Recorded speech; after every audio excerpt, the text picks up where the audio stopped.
பிடிச்சிக்கிட்டு எவ்வளவு பேர் நிக்கிறீங்க? இப்போ இன்றைக்கு நம்முடைய வீடுகளில் கொடியேற்ற சொல்லி இருக்கிறார்கள். நான் கூட என்னோட வீட்டில் கொடியை வச்சுட்டு தான் கிளம்பி வந்தேன் திருப்பூருக்கு.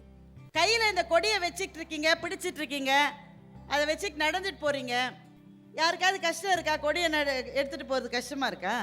ஆனா இதற்கு கூட அனுமதி இல்லாத ஒரு சூழல், ஒரு வாழ்க்கை இந்த மண்ணில் இருந்தது என்பதை நம்முடைய குழந்தைகளுக்கு நாம் சொல்லித்தர வேண்டும். 8 பேர் குமரன் தலைமையில், மொத்தம் 9 பேர் குமரனையும் சேர்த்து. அந்த 8 பேருமே ஒரு கட்டத்தில் வேற வழி இல்லாம கொடியை கீழே போட்டுறாங்க. ஏன்னா கையிலேயே அடிக்கிறாங்க. என்ன செய்வது? அடி வேற எங்கேயா விழுந்தா பரவாயில்ல, கொடியை பிடிச்சிருக்கிற கையிலேயே அடி விழுறது சார். போட்டுட்டாங்க கீழே. இந்த சின்ன பையன் குமரன் இருக்கானே, கொடியை போட மாட்டேங்கிறான்.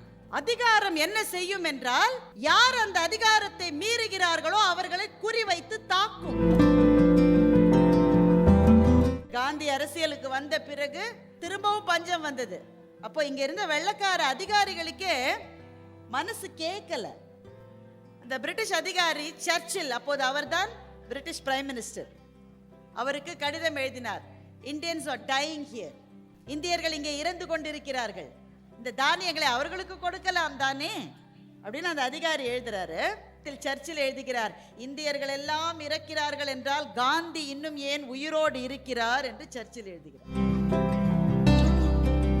கைதியை ஒரு செல்லுல போட்டுட்டான்னா பக்கத்தில் இருக்கிற செல்ல இருக்கிறவன அவனால பார்க்க முடியாது, எதிரில் இருக்கிறவனையும் அவனால பார்க்க முடியாது. அவன் பார்க்கக்கூடியது ஒரே ஒரு விஷயம்தான். எல்லா செல்லுலையும் ஒரே ஒரு சின்ன ஜன்னல், அந்த ஜன்னல் வழியா ஒண்ணுதான் தெரியும். என்ன தெரியும் தெரியுமா? நம்முடைய வ.உ. சிதம்பரம் பிள்ளை அவர்கள் கோயம்புத்தூர் சிறையிலே அடைக்கப்பட்டார். திருநெல்வேலியில பேசினார், கோயம்புத்தூர் சிறையிலே அடைக்கப்பட்டார். அவர் ஒரு வக்கீலுங்க, நல்லா சம்பாதிச்சுட்டு இருந்த வக்கீல். நான் உண்டு, என் வேலை உண்டு, என் வக்கீல் தொழில் உண்டு, என் குடும்பம் உண்டு. இருக்க முடியாதா? எல்லாத்தையும் விட்டுட்டு மனுஷன் ஜெயிலுக்கு போனார். ஜெயிலுக்கு போனது கூட பரவாயில்ல, ஏ கிளாஸ் சிறை கிடையாது.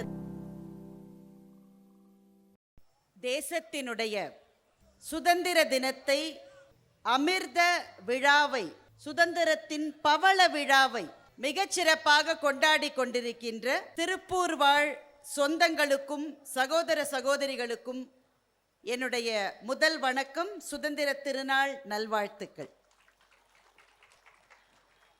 தேசிய கொடியேற்றி நிகழ்வை தொடங்கி வைத்த நாடாளுமன்ற உறுப்பினர் அவர்களுக்கும், மாவட்ட ஆட்சியர் அவர்களுக்கும், மேடையிலே இருக்கின்ற சான்றோர் பெருமக்களுக்கும், அரங்கத்தில் நிறைந்திருக்கின்ற இந்த நகரத்தினுடைய பிரமுகர்களுக்கும், காண கிடைக்காத காட்சியாக எங்கெங்கும் எனக்கு தென்படுகின்ற இளைஞர்கள் சிறுவர்களினுடைய ஊக்கத்துக்கும், அவர்களை அழைத்து வந்த அவர்களுடைய பெற்றோர்கள் மற்றும் ஆசிரியர்களினுடைய ஆர்வத்துக்கும் என்னுடைய வணக்கங்கள். கொஞ்சம் நல்லா கைத்தட்டுங்க, பரவாயில்ல. இது உண்மையிலேயே எனக்கு ரொம்ப புதுமையான அனுபவங்க. நான் திருப்பூருக்கு பல முறை வந்திருக்கேன், பல அரங்கங்களில் நான் பேசியிருக்கேன். ஆனால் இந்த நேரத்தில் என்னுடைய மனம் ஒரு பரிபூரண மகிழ்ச்சியிலே திளைக்கிற அனுபவத்தை பேச்சாளர்கள் எல்லா மேடையிலும் பெற்றுவிட முடியாது. சில இடங்களில் தான் அது கிடைக்கும். நேற்றைக்கு சுதந்திர தினத்துக்காக சென்னையில் ஒரு நிகழ்ச்சியில் நான் பேசினேன், நல்ல நிகழ்ச்சி. ஆனால் ஒரு அங்கிட்டும் இங்கிட்டுமா ஒரு 100 பேர் தான் வந்திருந்தாங்க. ஆனால் இது என்னங்க உங்கள் நகரத்தில் இப்படி ஒரு திருவிழாவாக கொண்டாடுறீங்க சுதந்திர தினத்தை? எனக்கு உண்மையிலே நம்ப முடியல. அவங்க தினமலரை சார்ந்த நண்பர்கள், சகோதரர் ரமேஷ் அவங்கெல்லாம் என்னை கூப்பிட்டப்போ நான் கூட நினச்சேன் வந்திருப்பாங்க ஓரளவு அப்படின்னு தான் நினச்சேனே தவிர இந்த கொண்டாட்டத்தை நான் எதிர்பார்க்கவில்லை. உங்கள் ஊரில் தான் இது சாத்தியம், எங்கள் ஊரில் இது சாத்தியமானு எனக்கு தெரியல. அது நிறைய குழந்தைகள் வந்திருக்காங்க. அதான் இப்போ பெரியவர்கள், கொஞ்சம் நடுத்தர வயதில் இருப்பவர்கள், அவர்கள் வருவாங்க. நாங்கள் பட்டிமன்றம் நடத்தினா கூட 3000 பேர் 4000 பேர் வருவாங்க, அது ஒன்றும் வியப்பில்லை. ஆனால் இத்தனை இளைஞர்களையும் குழந்தைகளையும் இந்த தேசத்தினுடைய சுதந்திர நாள் கொண்டாட்டத்துக்கு நீங்கள் அழைத்து கொண்டு வந்திருக்கிறீர்கள் என்பதுதான் அவ்வளவு மகிழ்ச்சியை தருகிறது. வேற எங்கேயுமே இதை பார்க்க முடியாது. Hats off to the city. திருப்பூருக்கு என்னுடைய வாழ்த்துக்கள். வந்துகிட்டே இருக்காங்க. வேற இத்தனை பேர் மேரத்தான்ல கலந்துருக்கீங்க. இது ஒரு மகிழ்ச்சியான தருணம் நண்பர்களே. என்னை கொஞ்சம் நீண்ட உரை, நான் முடிஞ்ச மட்டும் சீக்கிரம் முடிச்சுக்கிறேன். ஏன்னா வெயில் அடிக்குது, நீங்கள் பலவிதமான நிகழ்ச்சிகள் இருக்கீங்க. ரொம்ப முக்கியமான சில விஷயங்களை தான் சொல்லணும்னு ஆசைப்படுறேன். அது இங்கே இருக்கிற குழந்தைகளுக்கு, எவ்வளவு தூரம் நம் வீட்டில் இருக்கிற குழந்தைகளுக்கு நம்முடைய சரித்திரத்தை சரியாக சொல்லி கொடுத்திருக்கிறோம்னு எனக்கு தெரியல. சொல்லி கொடுத்துருக்கோம். ஹிஸ்ட்ரியிலலாம் 5 மார்க். திருப்பூர் குமரனை பற்றி சிறு குறிப்பு வரைக அப்படின்னா 5 மார்க்கு. நான்லாம் எழுதியிருக்கேன். திருப்பூர் குமரன் திருப்பூரில் பிறந்தார். வேற எங்கே பிறந்திருக்க முடியும்? திருப்பூர் குமரன் திருப்பூரில் தான் இருக்க முடியும். அவர் ஆனால் உண்மையில் சென்னிமலையில் பிறந்தவர். சென்னிமலையிலிருந்து திருப்பூருக்கு வந்து பெயர்ந்தது அவருடைய குடும்பம். அப்படி கொஞ்சம் வெளிப்படையான தகவல்களைத்தான் சரித்திரத்திலே நாம் படித்திருக்கிறோம். உண்மையிலே என்ன நடந்தது? ஏன்னா எனக்கு நேரம் அதிகம் இல்லைன்றதுனால வேகமாக நான் பேச வேண்டியிருக்கு. இதோ அந்த கொடியை பிடிச்சிக்கிட்டு எவ்வளோ பேர் நிற்கிறீங்க? இப்போ இன்றைக்கு நம்முடைய வீடுகளில் கொடியேற்ற சொல்லி இருக்கிறார்கள். நான் கூட என்னோட வீட்டில் கொடியை வச்சுட்டு தான் கிளம்பி வந்தேன் திருப்பூருக்கு. கையில் இந்த கொடியை வச்சுட்டு இருக்கீங்க, பிடிச்சிட்டு இருக்கீங்க, அதை வச்சுட்டு நடந்துட்டு போறீங்க. இதற்கு கூட அனுமதி இல்லாத ஒரு சூழல் இந்த தேசத்தில் இருக்கிறது என்பதை உங்களால் நம்ப முடியுமா? அப்ப கொடியினுடைய அமைப்பு இப்படி கிடையாது. அந்த காவி, வெள்ளை, பச்சை, நடுவிலே ராட்டை சின்னம் இருந்த ஒரு கொடி. இது நம்முடைய சுதந்திரத்தின், நம்முடைய தேசத்தினுடைய கொடி என்று அப்போது கொண்டிருந்தார்கள். இதை ரோட்ல பிடிச்சிக்கிட்டு எவ்வளவு ஜாலியா நம்ம பிள்ளைங்க அங்கங்க நடக்குது பார்த்தீங்களா? யாருக்காவது கஷ்டம் இருக்கா? கொடியை எடுத்துட்டு போறது கஷ்டமா இருக்கா? ஆனா இதற்கு கூட அனுமதி இல்லாத ஒரு சூழல், ஒரு வாழ்க்கை இந்த மண்ணில் இருந்தது என்பதை நம்முடைய குழந்தைகளுக்கு நாம் சொல்லித்தர வேண்டும். கொடியை பிடிச்சுக்கிட்டு ஊர்வலத்துக்கு போகக்கூடாது. இந்தியாவிலேயே அன்னைக்கு இருந்த நிலைமை இதுதான். ஏன்? மகாத்மா காந்தி அவர்கள் 1935ஆம் ஆண்டு சிவில் டிசோபீடியன்ஸ் மூவ்மெண்ட், ஒத்துழையாமை இயக்கத்தை அறிவித்திருந்தார். பிரிட்டிஷ்காரர்களோடு ஒத்துழைக்க கூடாது. அந்த ஒத்துழையாமை போராட்ட அழைப்பு வந்த உடனேயே இந்தியாவிலேயே முதலில் கிளம்பிய சில ஊர்களில் திருப்பூரும் ஒன்று. சென்னிமலையில் பிறந்து திருப்பூரிலே வாழ்ந்து கொண்டிருந்த குமரன் இளைஞன், ஒரு 23, 24, 25 வயசு, அவ்வளோதான். திருமணம் பண்ணிட்டாங்க. அந்த காலத்தில் சீக்கிரமே பண்ணிடுவாங்கல்ல. அவருடைய மனைவி ராமாயி அம்மாளுக்கு வயது அப்போது 14, 15 வயசு, அவ்வளோதான். இந்த திருப்பூர் குமரன் தான் இந்த மண்ணில், உங்கள் ஊரில் இந்த கொடியை, what we call a strike color today, மூவர்ண கொடியை எடுத்துக்கொண்டு ஊர்வலத்துக்கு போனார். ஊர்வலம்னா எவ்வளோ நினைக்கிறீங்க? இப்போ இங்கே இருக்கிற மாதிரி இருந்தால் நம்ம கூட்டம், பெருங்கூட்டம் அப்படிலாம் சொல்லுவோம். அப்புறம் புரட்சி கூட்டம்னா 10,000 பேர் வந்தாங்க. அதெல்லாம் ஒன்றும் கிடையாதுங்க. ஊர்வலம்னு பேர் தானே தவிர இருந்தது 8 பேர். 8 பேர். 8 பேர்ல ஆளா திருப்பூர் குமரன் போறார். இந்த 8 பேரை அடக்குவதற்காக 30 பேர் கொண்ட போலீஸ் குழு அனுப்பப்பட்டது. எப்பவுமே ஊர்வலத்தில் போறவங்களோட எண்ணிக்கை அதிகமாக இருக்கும், போலீஸோட எண்ணிக்கை கம்மியாக இருக்கும். அன்னைக்கு ஊர்வலத்தில் போனவங்க 8 பேர், அடக்குவதற்கு 30 பேர். எல்லார் கையிலையும் அந்த லத்தி என்று சொல்லப்படுகிற தடி இருந்தது. போலீஸ்காரங்க சொல்றாங்க போகக்கூடாது, ஊர்வலம் தடை, கொடியை கீழே போடுங்கன்றாங்க. யாருமே கொடியை கீழே போடல, பிடிச்சிக்கிட்டே இருந்தாங்க. போலீஸ் உடனே லத்தி சார்ஜ்னு சொல்லி அடிக்கிறாங்க. போலீஸ்காரர்களினுடைய அடி எப்படி இருக்கும் என்பது எல்லாராலையும் புரிந்து கொள்ள முடியாது. அடிக்க அடிக்க அந்த 8 பேர்ல 8 பேர் குமரன் தலைமையில், மொத்தம் 9 பேர் குமரனையும் சேர்த்து, அந்த 8 பேருமே ஒரு கட்டத்தில் வேற வழி இல்லாம கொடியை கீழே போட்டுறாங்க. ஏன்னா கையிலேயே அடிக்கிறாங்க, என்ன செய்வது?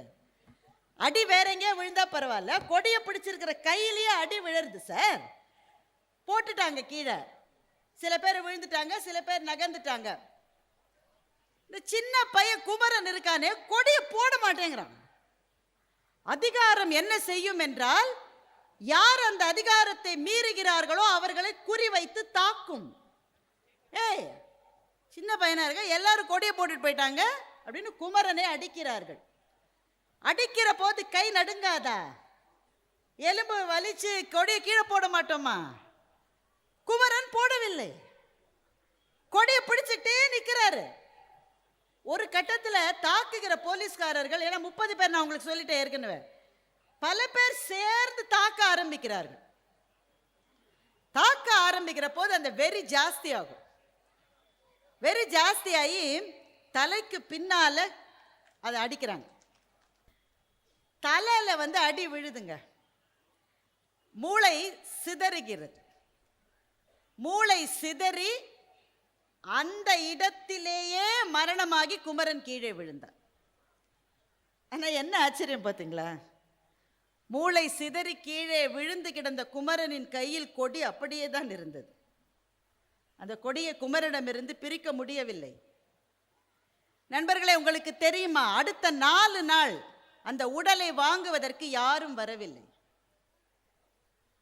நம்முடைய வரலாறு இதுதான்.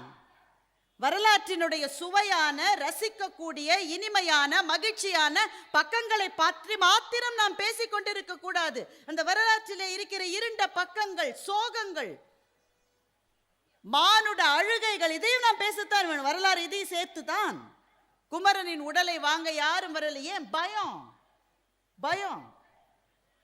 இந்த கொடியை பிடிச்சிட்டு விடாம போனே அவனுடைய உறவுக்காரன், நீ நமக்கு 2 அடி விழுந்தா என்ன செய்வதுன்னு அந்த உடலை வாங்க யாரும் வரல.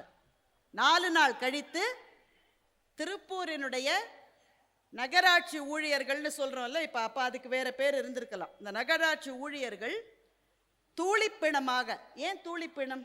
சாதாரணமாக இருந்தால் ஒரு உடலை தூக்க 4 பேர் வேணும். இந்த 4 பேர் இல்லைங்க. 4 பேர் கிடைக்கல, 2 பேர் தான் கிடைச்சாங்க. தூளிப்பிணமாக கொண்டு போய் குமரனுடைய உடலுக்கு அந்த இறுதி மரியாதைகள் செய்யப்பட்டது. நான் யோசிச்சு பார்க்குறேன், நிறைய இளைஞர்கள் இருக்கீங்க, இளமையை தாண்டி நடுவயதில் இருக்கிற என்ன மாதிரியானவங்க, கொஞ்சம் முதியவர்கள் எல்லாரும் இருக்காங்க. சார், அடி விழற மட்டும் கூட கொடியை பிடிக்கலாம் சார். நான் போயிட்டேன், ஊர்வலத்துக்கு போயிட்டேன், கொடியை பிடிச்சிட்டு இருக்கேன், அடி விழுது, ஐயோ அடிக்கிறான்ப்பா, நம்ம போயிடலான்னு தானே எல்லாரும் சொல்லுவோம். அதுதானுங்க மானுட இயற்கை, அதுதானுங்க மனித இயற்கை, அதுதானே. ஆனா என்ன நீ அடிச்சாலும் பரவாயில்ல, இந்த கொடியை நான் பிரிய மாட்டேன் என்று நிற்கின்ற உறுதியை குமரனுக்கு எது கொடுத்தது? தேசத்தின் மீது இன்றைக்கு நாம் கொண்டிருக்கிற பற்று அன்றைக்கு குமரனுக்கு இருந்ததே. அதனால் தான் நண்பர்களே, நம்முடைய சுதந்திர தினம் என்பது ஒரு வண்ணமிகு கொண்டாட்டம், நடனம், டான்ஸ், பாட்டு எல்லாம் நமக்கு தேவை. இது எல்லாவற்றையும் தாண்டி இந்த தேசத்தினுடைய சுதந்திர தினம் என்பது நன்றி தெரிவிக்கின்ற ஒரு கூட்டமாகத்தான் அதை நான் பார்க்கின்றேன். குமரனுக்கு, குமரன் போன்ற பல்லாயிரக்கணக்கோர் தன்னுடைய உடல், பொருள், ஆவியெல்லாம் கொடுத்தாங்கல்ல, அவர்களுக்கு நன்றி தெரிவிக்கிற ஒரு நாள் தான் நம்முடைய தேசத்தினுடைய சுதந்திர நாள். 75 வருஷங்க, ரொம்ப பெரிய நீண்ட காலம் இல்லை? இந்த 75 வருஷத்துக்கு முன்னாடி இருந்த போட்டோஸ்லாம் நீங்க பார்க்கணும், நம்ம மக்கள் எப்படி இருந்திருக்காங்கன்னு. இன்னும் கொஞ்சம் பின்னாடி போலாமா? 1893 1893-94 த கிரேட் மெட்ராஸ் ஃபேமின் என்று சொல்லப்பட்ட கொடும் பஞ்சம் சென்னையை சுற்றி இருந்தது. அந்த பஞ்சம் வந்த போது புகைப்படங்கள் எடுத்திருக்காங்க. அப்பவே கேமரா வந்துருச்சு. அந்த புகைப்படங்களை பார்ப்பதற்கே தைரியம் வேணும் உங்களுக்கு. அந்த சோமாலியாலெல்லாம் பார்ப்போம்ல, சதையே இல்லாம வெறும் எலும்பு மாத்திரமே இருந்து மரணத்தை ஒவ்வொரு நொடியும் எதிர்பார்க்கிற கண்களோடு கூட்டம் கூட்டமாக மக்கள் உட்காந்துருக்காங்க. அவங்கள ஃபோட்டோ எடுக்கிறேன். ஃபோட்டோ எடுத்த ஆளுக்கு ஒரு ரொட்டியை கொடுத்துருந்தா அவன் பொழைச்சிருப்பானேடா, அடுத்த நிமிஷம் சாவர மாதிரியே உட்காந்துருப்பான். சரி, ஏன் இந்த பஞ்சம் வந்தது? பஞ்சம் எங்க வந்தது? அதுக்கு முன்னாடி த கிரேட் பெங்கால் ஃபேமின், வங்காளத்தில் வந்த பஞ்சம். ஏன் பஞ்சம் வந்தது? இதெனங்க ஒரு கேள்வி. மழை இல்லை, விளைச்சல் இல்லை, பஞ்சம் வந்தது அல்ல.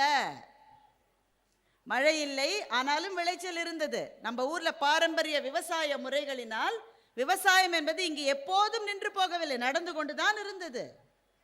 ஆனால் நமக்கு அந்த விவசாயத்தில் கிடைத்த தானியங்கள் எல்லாவற்றையும் பிரிட்டிஷ்காரர்கள் தன்னுடைய நாட்டுக்கு அனுப்பிவிட்டதாலே இங்கே நம்முடைய மக்கள் பட்டினி கிடந்தார்கள். பஞ்சம் வந்தது. ஆங்கிலேயன் ஒவ்வொரு விதத்திலும் நம்மை சுரண்டி இருக்கிறான். அதனுடைய இறுதி கட்டத்தில் காந்தி அரசியலுக்கு வந்த பிறகு திரும்பவும் பஞ்சம் வந்தது. அப்போ இங்க இருந்த வெள்ளைக்கார அதிகாரிகளுக்கே மனசு கேட்கல. கண்ணு முன்னாடி கொத்து கொத்தா செத்துட்டு இருக்கான்.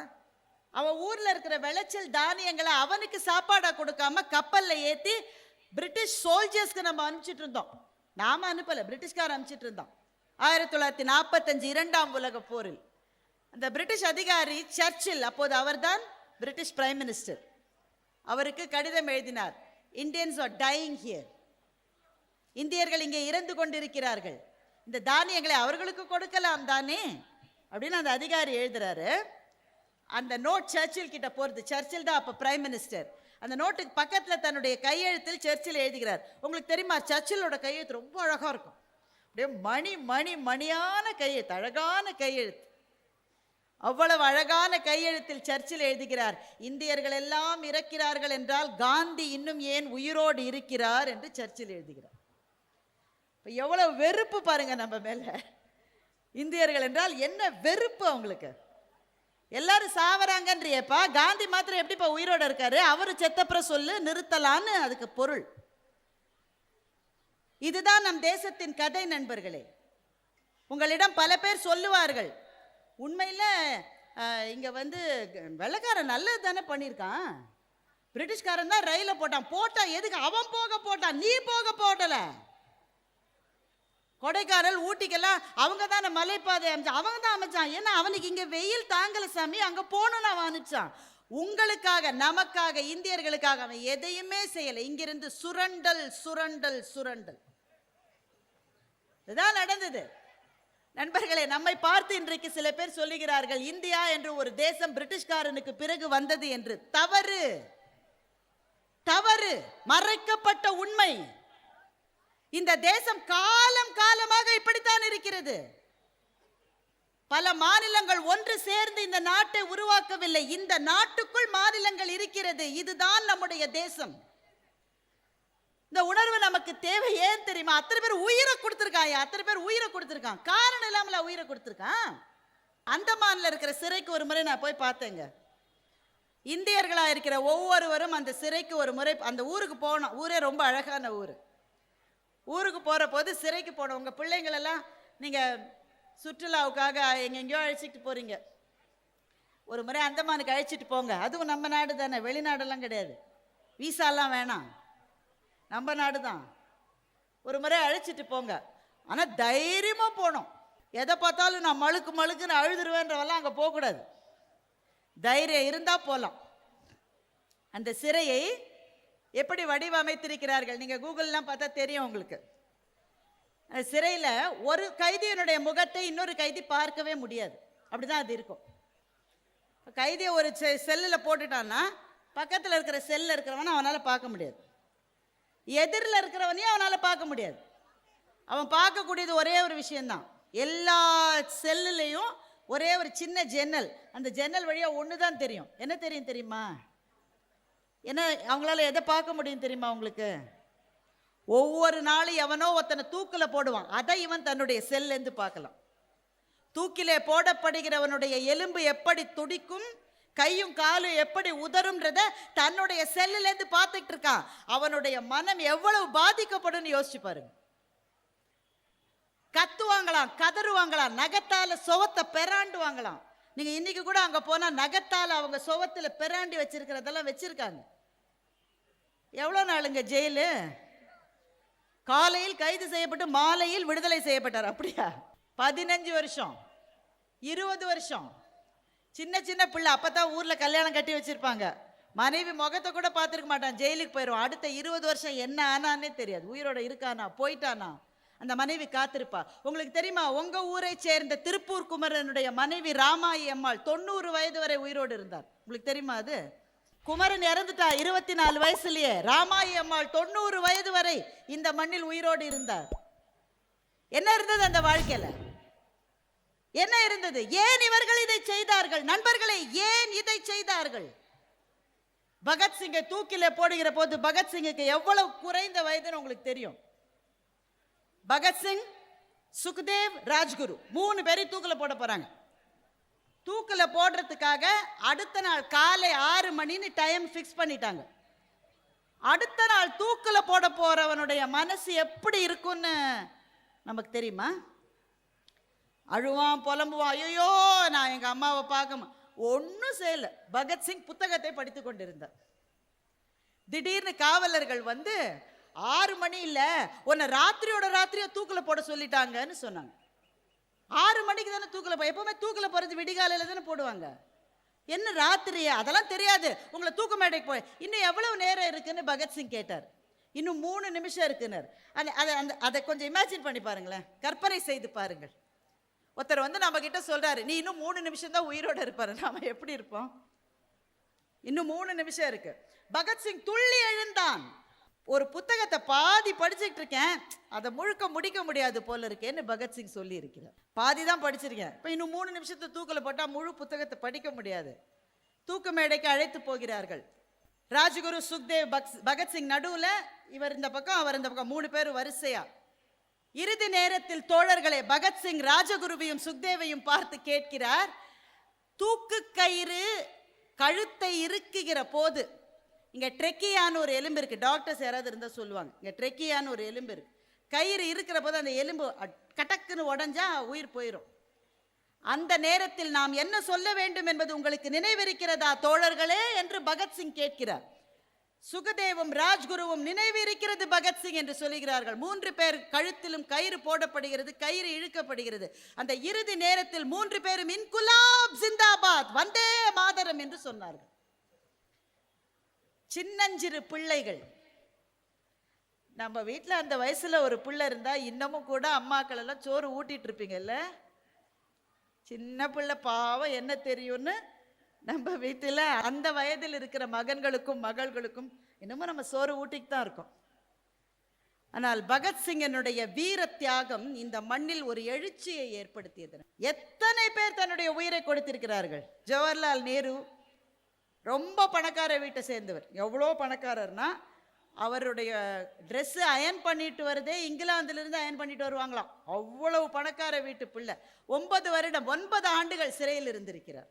நேதாஜி சுபாஷ் சந்திர போஸினுடைய தியாகத்துக்கு ஈடு என்ன, இணை என்ன, எதை ஈடாக சொல்ல முடியும்? சர்தார் உத்தம் சிங் என்ற பெயரை நீங்கள் கேள்விப்பட்டிருக்க கூட மாட்டீர்கள். ஜாலியன் வாலாபாகில் நடந்த அந்த மேசக்கர், அந்த படுகொலை, இது போல ஒரு மைதானத்தில் மக்கள் கூடி இருக்கிறார்கள். யார் கையிலேயும் ஆயுதம் இல்லை, யாரும் துப்பாக்கி வச்சுக்கல, யாரும் அரிவாள் வச்சுக்கல, யார்கிட்டையும் எந்த ஆயுதங்களும் கிடையாது. கூட்டத்தை கேட்க வந்த மக்களை எந்த முன்னறிவிப்பும் இல்லாமல் அத்தனை பேர் கொத்து கொத்தாய் செத்து போனார்கள். அதற்கு ஆணையிட்ட பஞ்சாபினுடைய கவர்னர் ஜெனரல் டயர், அந்த ஜெனரல் டயரை 20 வருஷம் இங்கிலாந்துக்கு போய் பின்தொடர்ந்து சர்தார் உத்தம் சிங் சுட்டு கொன்றார். சர்தார் உத்தம் சிங் இங்கிலாந்துல வச்சு தூக்கில போட்டாங்க. எத்தனை உயிர்கள் நண்பர்களே, எத்தனை உயிர்கள்! நான் யோசிச்சு பார்க்கிறேன், இந்த இந்த இந்த இந்த எண்ணம் எப்படி வந்தது பாருங்க. நமக்கெல்லாம் தேசப்பற்று இருக்குன்னு நம்ம சொல்லிக்கிறோம், மொழிப்பற்று இருக்கு, தேசப்பற்று இருக்கு. உன் வீட்டில இருந்து ஒரு 5 ரூபாய் எடுத்துட்டு வாடா தேசத்துக்குன்னா எல்லாத்தையும் கேளு. ஏன் நான் மட்டும்தான் கொடுக்கணுமா? பக்கத்து வீட்டுக்காரனை கேட்கவே இல்லை, என்ன மட்டும் 5 ரூபாய் கேட்குற? இதுதானங்க மனிதனுடைய இயற்கை. ஆனால் இவர்கள் தங்கள் உயிரை கொடுத்தார்கள், உயிரை கொடுத்தார்கள், தங்கள் உடைமைகளை கொடுத்தார்கள், எல்லாவற்றையும் கொடுத்தார்கள். கான் அப்துல் கஃபார் கான் காந்தியோடே நடந்தார். காந்தி என்னென்ன சொன்னாரோ அதை செய்வதற்கான பெரும் கூட்டம் இங்கே இருந்தது. அப்ப இவ்வளவு பேர் உயிர் தியாகம் செய்வதை பார்த்துத்தான் எங்கள் மகாகவி பாரதி சொன்னார், இதன் தரு மனையின் நீங்கி இடர்மிகு சிறைப்பட்டாலும், விதன் தரு கோடி இன்னல் விளைத்தமை அழித்திட்டாலும், பதம் திரு இரண்டும் மாறி பழிமிகுந்து இழிவு உற்றாலும், சுதந்திர தேவி என்னை தொழுதிடல் மறக்கிலேனே என்று மகாகவி பாரதி சொன்னார்.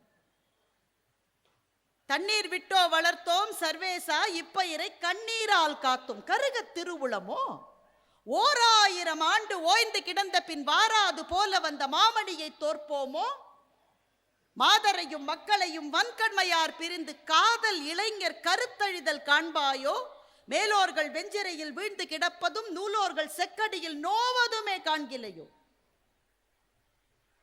என்று மகாகவி பாரதி கண்ணீர் வடித்தார். ஏனென்றால் நம்முடைய வாவு சிதம்பரம் பிள்ளை அவர்கள் கோயம்புத்தூர் சிறையிலே அடைக்கப்பட்டார்.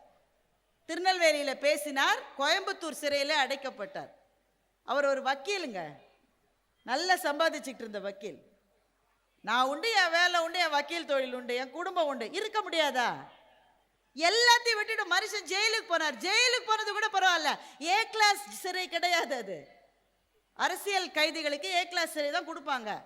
ஆனால் அவருக்கு கொடுக்கப்பட்டது ஏ கிளாஸ் சிறை அல்ல, செக்கிழுக்க வைத்தார்கள்.